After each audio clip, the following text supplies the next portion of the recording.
Sətirlər daha çox mətnlərlə, yəni işləyiriksə, sətirlərdən istifadə edirik. Sətir hazır bir C++-da olan strukturdur, kitabxanadır ki, bunun özünə məxsus da funksiyaları var. Məsələn, əvvəlki versiyalarda char massivi ilə işləyirdik. İndi də işləyə bilərik yoxsa char massivinə. Və məsələn, C dilində char massivi götürürdük, istifadə edə bilirdik. Amma C++-a keçid edəndə string hazır bir kitabxana yenilik gəldi ki, sırf sətirlərlə bunu biz istifadə edə bilək. Və xeyli də əslində işimiz asanlaşdı. Yəni sətirlərlə, yəni string tipi deyirik biz buna. String açar sözü stringdir. Məsələn, siz bir dənə string təyin etmək istəyirsiniz, sətir. Belə string yazacaqsınız, sonra ad verəcəksiniz. Məsələn, necə ki yazırsınız, məsələn, int, məsələn, x, yəni data tip, verirsiniz integer. İndi də mətn saxlamaq istəyirsiniz, simvollar toplusudur da bu. Verirsiniz string. İndi bizdə char da var. Char bir simvol üçün təyin olunur, amma string bir və daha artıq simvollar üçün təyin olunur. Belə deyək də, string əslində char massivi kimidir. Char toplusudur, char massivi kimi düşünə bilərik stringi. Stringin hər bir simvolu karakterdir, char tipindədir. Biz stringi birbaşa məsələn təyin eləsək, tutaq ki, hello world bu şəkildə çıxışa versək, onun məzmunu verilir. Qoşa dırnaqda yazılır C++-da. Tək dırnaqda char tipi qeyd olunur. Tək dırnaqda char tipi qeyd olunur. İndi stringin özünü çıxışa verdik. Gəlin stringin uzunluğunu da çıxışa verək. Uzunluğunu iki cür verə bilərik. S.length hazır funksiyadır. Neçə dənə simvol varsa, boşluq, digər işarələr, hərflər, rəqəmlər hamısı sayılır. Məsələn, burada 12 dənə simvol var boşluqla bir yerdə. Həmçinin size da işlədirlər. Size onun əslində yaddaşda tutduğu baytların sayıdır. Bir stringdə də bir simvola bir bayt ayrılır. Bir simvola bir bayt ayrıldığı üçün deməli size ilə belə deyək, simvolların sayı üst-üstə düşəcək. Baytlarla simvolların sayı üst-üstə düşəcək. Davam eləyək. Hər hansı spesifik, məsələn, yerdə duran simvolu çıxışa verə bilərsiniz. Məsələn, stringin S0 nəyi verəcək bizə? H-ı, sıfırdan nömrələnir. Məsələn, stringin S, tutaq ki, 7. Hansı simvola düşür 7? A hərfi. 0, 1, 2, 3, 4, 5, 6, 7. Bəli. W-dan sonraki O hərfinə düşür. Run edək bunu. İstədiyiniz bir simvolu dəyişdirə bilərsiniz. Məsələn, tutaq ki, ikinci simvolu dəyişdirmək istəyirsiniz. Yaza bilərsiniz ki, S01 bərabərdir. Məsələn, A-ya. Bunu da tək dırnaqda göstərir. Çünki karakterdir. Biz karakteri karakterlə əvəz edirik. Və çıxışa S-i versək, görürük ki, həqiqətən də stringin birinci indeksdə duran hərfi dəyişdi.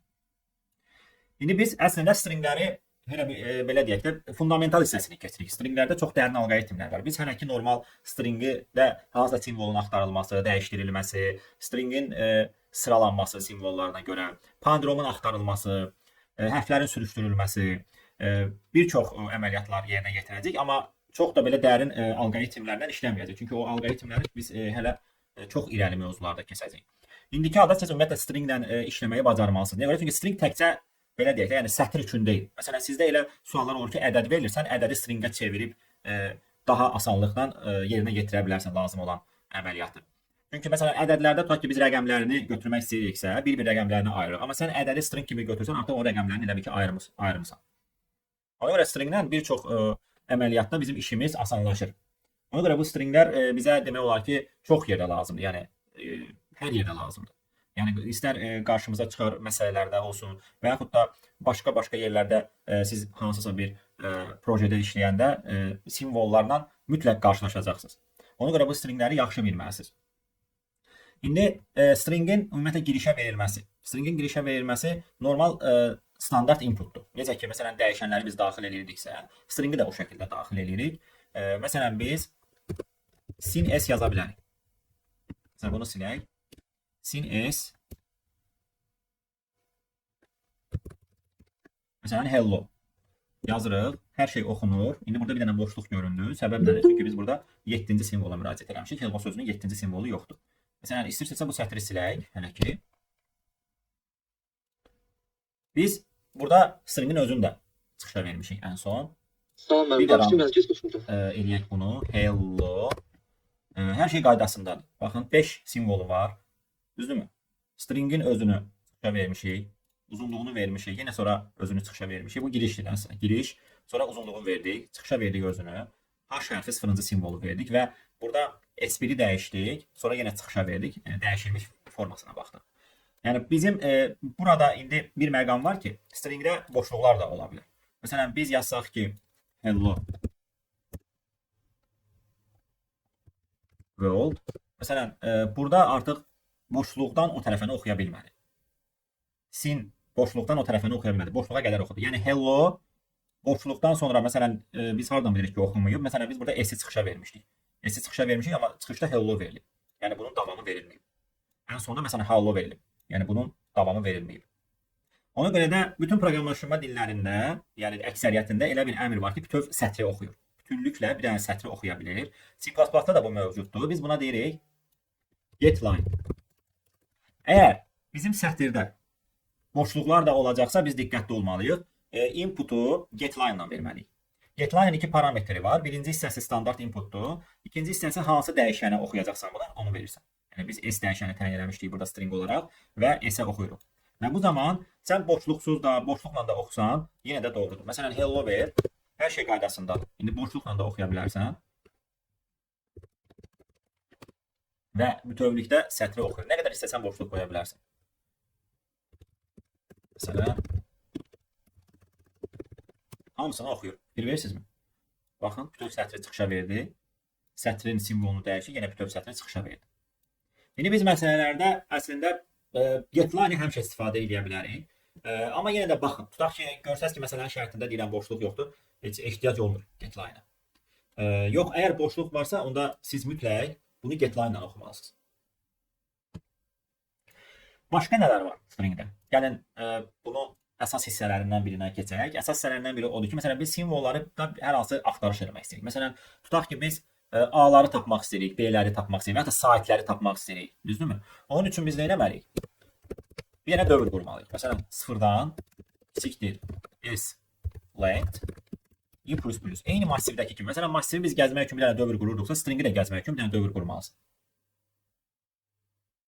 Məsələn, sən bilmək istəyirsən ki, tutaq ki, A-ların indeksi hardadır? Məsələn, siyahı i. Elə bir simvol varsa ki, A-ya bərabərdir. İstəyirsən ki, onun həmin simvolların indeksini biləsən. Bunları da silək. Məsələn, run eləyək. Məsələn, salam sözündə iki yerdə A var və həmin indeksləri bizə göstərir. İndeksləmə sıfırdan aparılır burada da.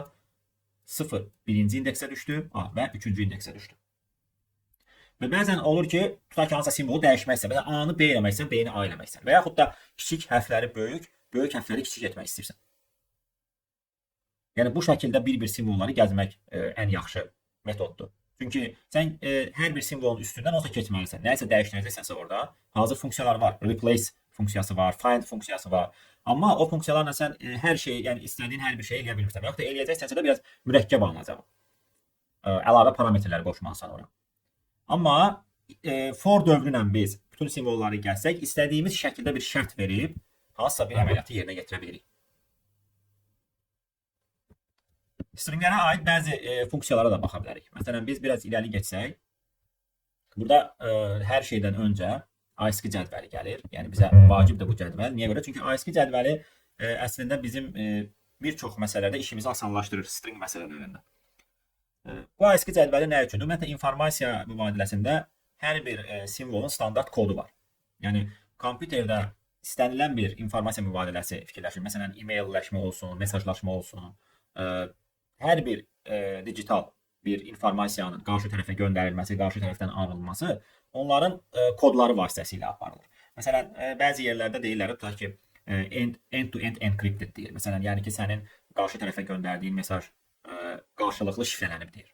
Yəni, mesajın göndərildiyi kanal vasitəsilə şəbəkədən keçdiyi zaman o şifrəli şəkildə keçir ki, yəni kimsə onu hack eləmək istəsə, mesajı aça bilməsin. Şifrəli olur da. İndi o şifrələmə hamısı bu ASCII cədvəlinə görə aparılır əslində. Çünki hər bir kompüterin ümumiyyətlə hərfləri tanıması kimi bir deyək ki, yaddaşında elə bir özəllik yoxdur. O kodlarına görə tanıyır hər şey.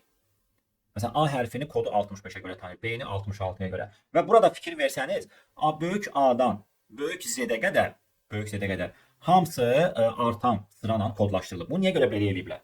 Şagirdlər. Niyə görə belə eləyiblər? Çünki istifadəsi rahat olsun. Məsələn, biz tutaq ki, ancaq böyük hərfləri axtarmaq istəyiriksə, biz 65 ilə 90 arasında bir dövr qura bilərik. Ki biz əminik ki, o intervalda başqa simvol yoxdur, ancaq böyük hərflərdir. Və ya da kiçik hərflərə baxın, 97-də başlayır, 122-də bitir. Baxın, 122-də bitir. Yəni bunların arasında başqa simvol yoxdur. Məsələn, siz tutaq ki, hərfin böyük və ya da kiçik olmasını yoxlamaq istəsəniz, siz yaza bilərsiniz ki, müqayisə olaraq 65 ilə 90 arasındadır və yaxud da böyük A-dan böyük Z arasındadırsa, simvol intervalındadırsa, deməli bu böyük hərfdir. Məsələn, rəqəmlərə baxın. Buradan məsələn 9-a qədər. 48-dən 57-yə kodlaşdırılıb bunlar. Yəni bunları görmək üçün, yəni məsələn kod proqramda gəlin özümüz o ASCII cədvəlini çıxışa verək. Məsələn, mən istəyirəm ki, tutaq ki, hardan verim? Məsələn, verə bilərik 33-dən. Məsələn, 33-dən hara qədər verək? Məsələn, verək 64-ə qədər. 33-dən 64-ə qədər. İ başlayır 33-dən 64-ə qədər. İ plus plus. Biz aydın məsələn ki, i-ni çıxışa versək bu nə verəcək? Belə ədədin özünü verəcək. 33-dən 60-a olan ədədlər. Amma biz istəyirik ki, onun ASCII cədvəlindəki qarşılıqlı o simvolu hansıdır onu versin. Nə yazmalıyıq biz buna? Char i. Yəni biz deyirik ki, i-ni char tipinə çevir. O char tipinə çevirəndə kompüter başa düşür ki, sən o kodda dayanan simvol vermək istəyirsən. Yəni o koda aid olan simvol nədirsə, onu çıxışa vermək istəyirsən. Yəni int ilə char arasında keçid mümkündür. ASCII cədvəlində onların onluq say sistemində kodlaşdırılması və karakter tipində də qarşılığı var. Ona görə biz int, char arasında keçid edə bilirik. Və fikir verirsiniz, burada həmin o 33-dən 64-ə olan simvolları çapa verdik biz. Baxın, 33-dən nida başlayırdı. Baxın, 63-də, 64-də bitirdi ət işarəsi. Fikir verirsinizmi? Və eyni şəkildə hərfləri də eləyə bilərsən. Məsələn, tutaq ki, bunu dəyişərdin. Yəni ki, mən 65-dən 90-a hərfləri vermək istəyirəm. Bu da sənə böyük hərfləri verəcəkdir. Və yaxud da sən əgər 65-dən 90-a əzbər bilmirsənsə, əslində ASCII cədvəlini istifadə edə bilərsən hər yerdə. Bütün imtahanlarda o sənə verilir. Amma belə bir şey də deyim sizə. Məsələn, siz əslində dövrü belə də qura bilərdiniz. 65 əvəzinə yazardın A, 90 əvəzinə yazardın Z. Bu da düz işləyəcəkdir. Çünki integerə sən bunu yazsan bu simvola baxacaq ki, qarşılığı nədir ASCII cədvəlində. Onu yazacaq. 65-i yazacaq bunu. Bunu da müqayisə eləndə i ilə z-i həmin o qarşılığı olan kod nədir? 90. 90-la i-ni müqayisə edəcək və bir-bir artıracaq və yenə də eyni nəticəni, yəni A-dan Z-də böyük hərfləri biz alacaq. Bu ASCII cədvəlinin yəni əsas mən sizə deyim ki, rəqəmləri bilməlisiniz. Yəni əsas 48-dən 57-yə, 0-dan 9-a qədər rəqəmlərdir. Bunları da niyə görə bilməlisən? Çünki sən məsələn tutaq ki, ədədlərlə işləyəndə artıq sən orada rəqəmi götürürsənsə, rəqəmi götürməkdən o bilirsən ki, məsələn 0 rəqəmi 48 deməkdir orada.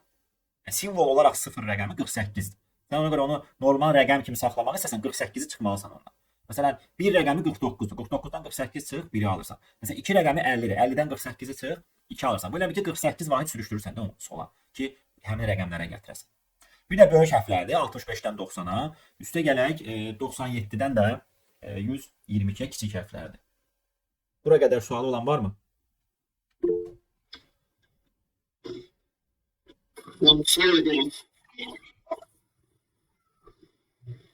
Gəlirik aşağı. Burada qeyd eləmişik həmin o dediklərimizi. Baxın bu dövrü də burada göstərmişik. Buradan da baxarsınız.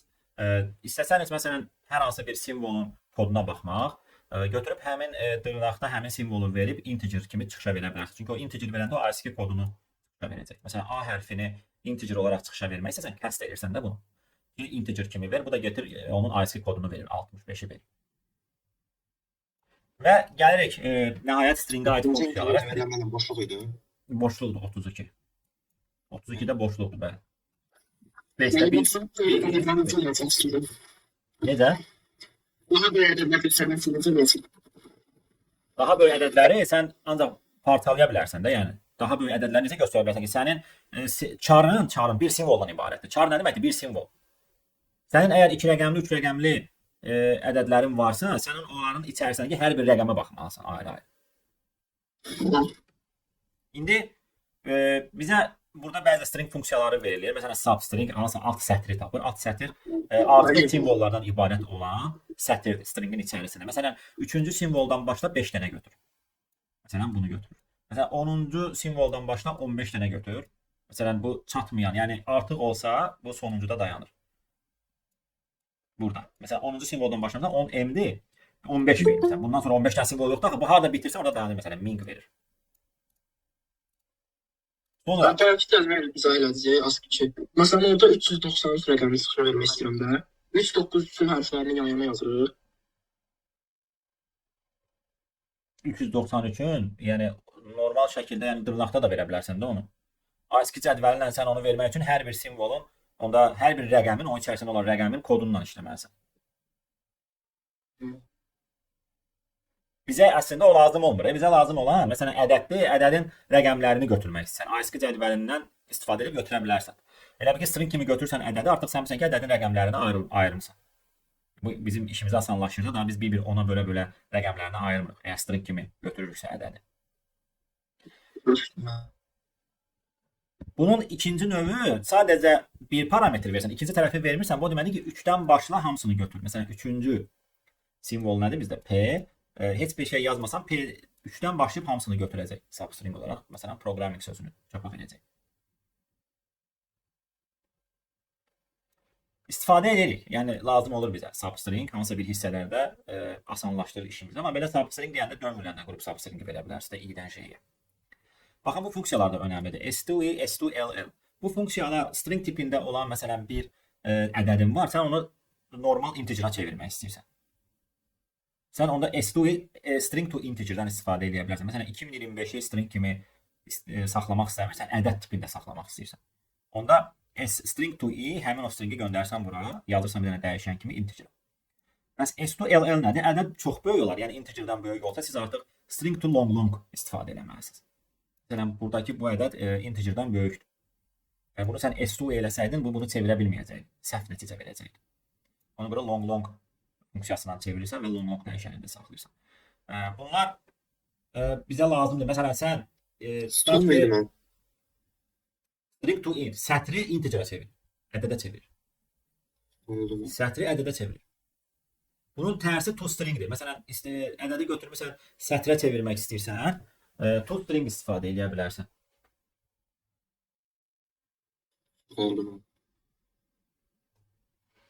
Başqa funksiyalarımız da var, istifadə edəcəyimiz, amma bunlar daha vaciblərdir. Yenə buradan baxa bilərsiniz. Məsələn, yoxlamaq istəyirsiniz ki, simvol böyük hərfdir. Məsələn, simvolu böyük hərf olduğunu yoxlamaq istəyirsən. Əslində bunu ASCII cədvəlinə də görə yoxlaya bilərsən. 65 ilə 90 arasındadsa deməli böyük hərfdir. 97 ilə 122 arasındadsa deməli kiçik hərfdir. Məsələn, is digit rəqəmdir, rəqəm 48-57-dir. Bu intervaldadsa rəqəmdir. Is alfa məsələn hərfdir ümumiyyətlə böyük və yaxud da kiçik fərq eləmir. Ya hərf olsun, ya rəqəm olsun. Is alfanumerik məsələn yoxlaya bilərsiniz. To upper, to lower neyniyir? Böyük hərfə çevirir, to upper. Bu to lower simvolu kiçik hərfə çevirir. Bir neçə dənə tapşırıq eləyək, daha yaxşı anlamaq üçün. Birinci, bizdə verilən məsələdə deyir ki, sətrin içərisindəki saytləri say. Sətrin içərisindəki saytləri say. Biz də sətri gəzmək üçün bir dənə dövr qura bilərik. İndi burada boşluq olduğu üçün biz bunu necə oxuyacağıq? String s getLine, düzdürmü? GetLine-dan oxuyuruq və bir dənə dövr qururuq. Sayt üçün hər hansı bir funksiya yoxdur. Yəni getsin yoxlasın ki, saytdirmi? Yəni elə bir-bir gəzirsən, harada qarşıva sayt çıxırsa, məsələn SI, hamısı böyükdür də, A-dırsa sayırsan. Yəni deyə bilərsən ki, count plus plus. Yəni if SI A-dirsə count plus plus. If SI la birləşdirə də bilərdin orada. İdirsə count plus plus. Düzdürmü? If SI bərabərdirsə mən ümumi saytları saymalıyım. bütün saytları saymalısınız. Bəli. O qısa olaraq nəticə yazmaq olmaz. Yaza bilərsən, məsələn bir dənə string düzəldirsən ya da siyahı düzəldirsən ki, orada saytları sapsan, gəlsən o siyahıda axtarırsan. Eləyə bilərsən. Bir də bir işin simya eləsə bilərsin. Və ən sonda deyəcək, dəqiqə. Ən sonda count-u çıxışa verirsiniz. Bunun üçün bir dənə count götürürsünüz əvvəlcədən. Saytları saymaq üçün dəyişənimizdir. 5 dənə sayt var. Hə, siz məsəl üçün nə edə bilərdiniz? Deyə bilərdiniz ki, bir dənə massiv götürərdim. Məsələn, massivə char massivi. Char massivindən yığardın saytları. Stringi gəzəndə gedib həmin o simvolu götürüb massivdə axtarardın. Görüm o siyahıda bu simvola rast gəlinirsə, deməli saytdır. Düzdürmü? Edə bilərdik də biz onu. Məsələn, bir dənə char, məsələn, sayt. Sayt nə deməkdir? Çox uzun ad qoymağa ehtiyac yoxdur. Tutaq ki, x verərdin.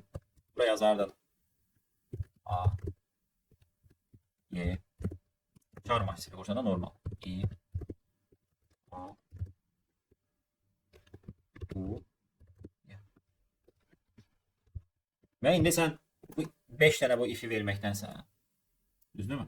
Götürsən bu simvolu, gedirsən bu massivdə axtarsan və ya da sayırsan. Sən deyə bilərsən ki, count x plus nə yazırıq? Massivin əvvəli və sonu. X plus 0-dan 2, 4, 6 dənə simvol var. X plus 6-ya nəyə axtarsan? S-ini. Əgər tapıldısa bu siyahıda, onda 0 olmamalıdır, düzdürmü? 1 olmalıdır. Və sayırsın. Yəni, Ne deməli? massivdə, bu massivdə gedirsən simvolu axtarırsan. Bu tapılıbsa bu siyahıda, deməli sayitdir də. Elə deyil. Bunun sayını qaytarsan. Yəni S-ini bura göndərəndə sayını qaytarsan. Sayı bir qayıtsa, bir qayıtsa. Deməli o sayt orada rast gəlib də bir dəfə tapmısan sayını. Düzdürmü? Və yaxud da belə də yaza bilərsən. Heç if verməmiş, birbaşa bu cavabı onun üstünə gələ bilər. Çünki bu ya sənə 0 qaytaracaq ya da 1 qaytaracaq. Çünki burada sayt varsa o sənə 1 qaytaracaq, bir dənə də o saytdır bu siyahıda. Yoxdursa da 0 qaytaracaq. Yəni count'un üzərinə birbaşa bunu gələ bilər. Ah, belə. Yazmaq olar belə sizcə? Şahidlər olar yazmaq belə. Mən problem nə qədər bilərdə zəhmət olsun. Count bizə nə qaytar? Sayını. Nəyin sayını? SI-nin buradakı sayını. İndi o nə qaytara bilər bizə? Ya 1 qaytara bilər, ya da 0 qaytara bilər. Elə deyil. Oldu. Yəni bunu burada varsa 1 qaytaracaq da sayı bir dənədir. Yoxsa 0 qaytaracaq, üstünə də heç şey gəlməyəcəksən count. Başqa da necə eləyə bilərsən? Məsələn, bir dənə funksiya qura bilərsən. İndi funksiya keçməmişik də biz. Hə? Növbəti mövzumuzun funksiya. Məsələn, funksiya qurursan, funksiyaya göndərsən simvol, onun sayt olub olmadığını yoxlayır. Sənə cavab qaytarır. Sən də o cavaba görə bilirsən ki, bu saytda yoxsa yox. Elə bir ki, kodumu parçalayırsan da iki hissəyə. Yəni belə də yaza bilərsiniz. Elə də yaza bilərsiniz. İndi o funksiyaları öyrənəndə artıq çalışarsınız ki, funksiyalardan istifadə edəsiniz. Çünki funksiyalar koda belə deyək də bir gözəllik qatır, səliqəli edir kodu, anlaşılan eləyir. Hər şey mainin içərisində yazmırıq da biz. Artıq bir yerdən sonra kodlarımız böyüyür, əməliyyatlar çoxalır, alqoritm genişlənir. Onda belə çıxır ki, biz kodumuzu parçalamalıyıq hissələrə. Başqa nəyimiz var burada? Məsələn, B sualı deyir ki, siyahıda yalnız A-ları çıxışa verir. Bunu istəyir. A yoxdursa, mənfi 1 verir. Biz nə edə bilərdik? Biz sətri oxuyandan sonra yoxlayardıq ki, bir simvolu əgər A-dırsa, bunu çıxışa versin. Düzdürmü? Siyahıda S-i. Yaxud da A. Ən sonda biz hardan bilək ki, bu A tapmayıb? Burada tapanda count'u dəyişə bilərdi, saya bilərdi. Əgər sən heç vaxt A tapmamsansa, onda count'un neçə qalmalıdır ən sonda? 0 və mənfi 1 verirsin. Düzdür? Sadə bir əməliyyatdır bu. Sən burada A axtarırsan, A tapanda götürsən sayırsan, A deməli heç vaxt tapmayıbsa, sənin sayın dəyişmir və 0 qalır. Sayın 0 qalsa ən sonunda deməli cavab mənfi 1-dir. Yəni siyahıda A yoxdur. Məsələn, B yaz, mənfi 1 verir. Amma siyahıda A varsa, o A-ları çıxışa verəcək. Bir dənə A. Və yaxud da ən sonda ayrıca da yoxlaya bilərdim. Saymadan bir dənə funksiyaya çağırardın. Count funksiyası var da bizə bayaq göstərdik. Gedib A-ları sayardın. Görsəydin ki, A çıxmır orada. Yəni say 0 çıxır. Çıxışa verərdin. Mənfi 1. Yəni bunu da eləyəm. Mən zəhmət olsa Y məsələsini baxırsın.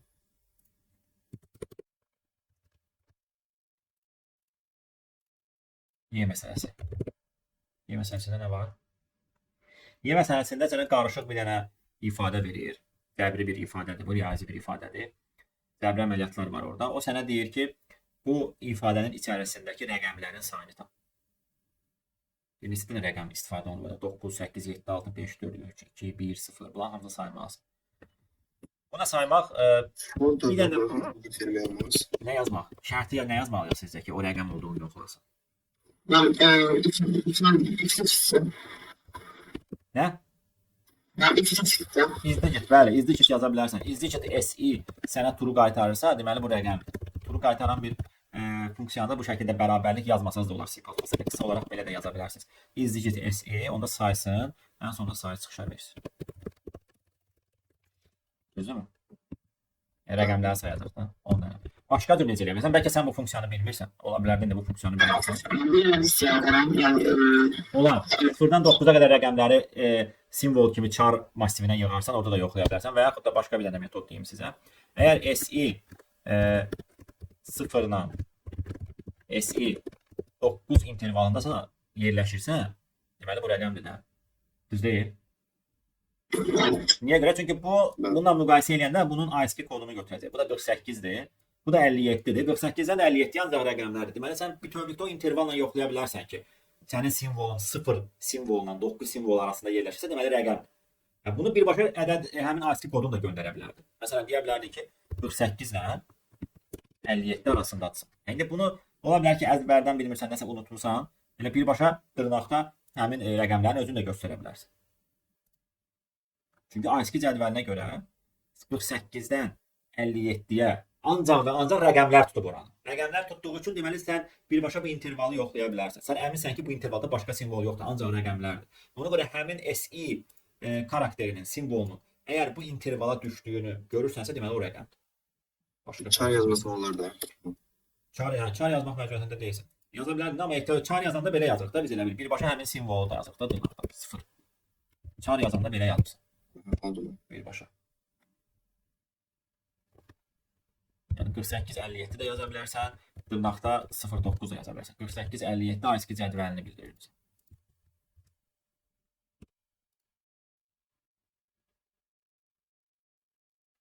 Tapşırıqlar çoxdur burada əslində. Bir xeyli tapşırığımız var. Məsələn, 20 dənə tapşırığımız var. Növbəti 10 dənə tapşırığı, yəni növbəti dərsə qədər işləyə bilərsiniz. Ondan sonra məsələn növbəti 10-luqdan bəzi hissələri izah eləməliyik. Onları da hər halda gələn dərsdə izah edəcəyik. Məsələn, palindromun tapılması var. Orada məsələn ədəd çox böyükdür. Integerdə saxlaya bilmirsən, long-longda saxlaya bilmirsən, amma stringdə saxlayıb müəyyən əməliyyatlar yerinə yetirə bilərsən onun üzərində. Məsələn, tutaq ki, sənə böyük bir ədəd verər, deyər ki, bu ədəd 3-ə bölünürmü? Necə yoxlayarsan həmin ədədin 3-ə bölündüyünü? 3-ə bölünmə əlamətinə. 3-ə bölünmə əlaməti nədir? hangisini canım seviyorsun? Bəli, rəqəmlərinin cəmi 3-ə bölsə, ədəd 3-ə bölünür. Onda sən deyirsən ki, gəl bu stringin içindəki rəqəmlərin hamısını cəmləyək. Sonra yoxlayaq görüm 3-ə bölsə, deməli string də 3-ə bölünür ədəd olaraq. Çox böyük ədədlərdə bu şəkildə işləyirik biz. Çünki long-longda da saxlaya bilmirsən amma. Long-longda saxlasaydın, o faiz 3 ilə yoxlayardın. Nə ədədin özü 3-ə bölünürmü? Yəni adi bir sadə bir əməliyyatdır. Amma çox böyük ədədlərdə biz bu üsullardan yəni istifadə edə bilərik. Ben string'den çalışıyorum. Nəyi necə hesablayırıq? String'den yazırsam. Stringdə ədəd verilib bizə. Məsələn, stringlə ədəd verilib. Sən bu məsələn for qrup bütün simvolları tək-tək yaza bilirsən də, düzdürmü? Sən indi istəyirsən ki, bu stringin içərisində olan rəqəmləri cəmləyəsən. Düzdür? Onu istəyirik də biz cəmləyək. Niyə görə cəmləyək? Çünki bilmək istəyirik ki, bu 3-ə bölünür, yoxsa böyle rəqəmlərin cəmi 3-ə bölünürsə, ədəd 3-ə bölünür axı. Mən stringi götürüb bir yoxlaya bilmərəm 3-ə bölünür. Birbaşa string faiz 3, belə bir əməliyyat yoxdur. Rəqəmlərini götürürsən, cəmləyirsən, samın üzərinə nə gəlsən, SI gəlmirsən. Məsələn, SI gəlsən, bu 48-dən 57-yə olan qiymətləri samın üzərinə gələcək. Sən də deyirsən ki, bunu həmin rəqəmin özün gəl. Bu da nədir? Minus 48-dir, düzdür? Simvolu götürmüsən SI. Samın üzərinə gəlsən, o ASCII kodun gəlir. ASCII kodu da rəqəmlərdə 48-dən 57-yə. Axı sən onu 48 vahid sürüşdürsən sola, onlar gəlib ki 0-dan 9-a. Deməli uyğun olaraq sən 0-dan 9-a olan rəqəmləri ASCII-dəki 0-dan 9-a olan nömrələrlə götürə bilirsən. 48 çıxmalı. Daha sonra yoxlayırsan ki, əgər cəm 3-ə bölünürsə, düzdürmü? Cout məsələn yes.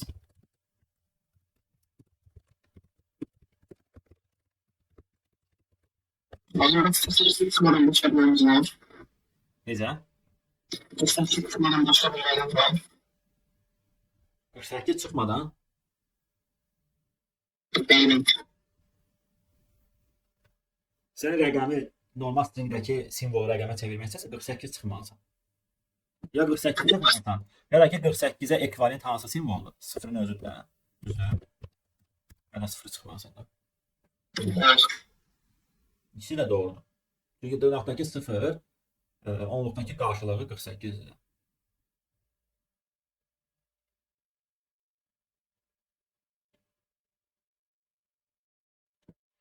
Bu qədər mövzumuz. Tapşırıqlardan ilk 10 dənəsini yazarsınız. Növbəti 10 dənəsini gələn dərsdə müzakirə edəcəyik. Oldu mu?